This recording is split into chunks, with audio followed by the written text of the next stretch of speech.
World of History. The Life of Cleopatra, Part 1. In the year 69 BC, in the bustling city of Alexandria, a jewel of the ancient Mediterranean, a child was born into a throne of gold, danger, and destiny. Her name was Cleopatra.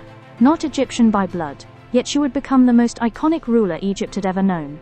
The city of Alexandria was founded by Alexander the Great himself, and since his death, his general Ptolemy I Soter had taken control of Egypt. His descendants, the Ptolemaic dynasty, would rule for nearly 300 years. But they were not Egyptian. They were Greek, Macedonian Greeks, clinging to their Hellenistic culture in the heart of Africa. Cleopatra was the last of them, the final breath of a fading dynasty. Her full name was Cleopatra Theophilopator, Kai Philopatris, goddess Cleopatra, beloved of her father, lover of her homeland. The name Cleopatra itself means glory of her father. She was not just a royal child, she was a prodigy.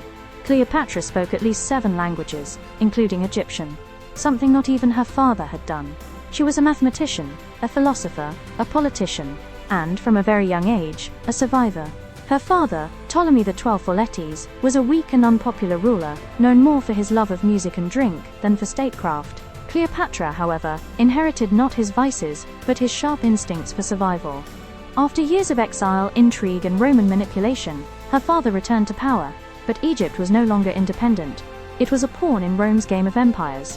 When Ptolemy XII died, his will, conveniently written under Roman pressure, declared that Cleopatra and her younger brother, Ptolemy XIII, should rule together as co-monarchs. She was 18, he was 10, a kingdom split in two, and within the marble walls of the royal palace, the knives began to sharpen. The Ptolemies had 2 family traditions: incest and murder. Cleopatra was born into a world where siblings married each other to preserve divine blood and poisoned each other to gain power.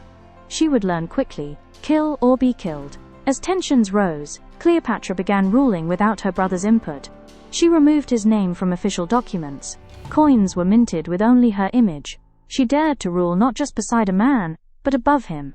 But Egypt was not ready for a queen alone. Her brother's advisors, especially a powerful eunuch named Pothanos, plotted against her. At just 21 years old, Cleopatra was exiled from her own kingdom.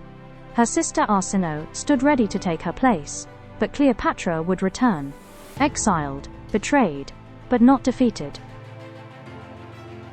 The story continues in Part 2.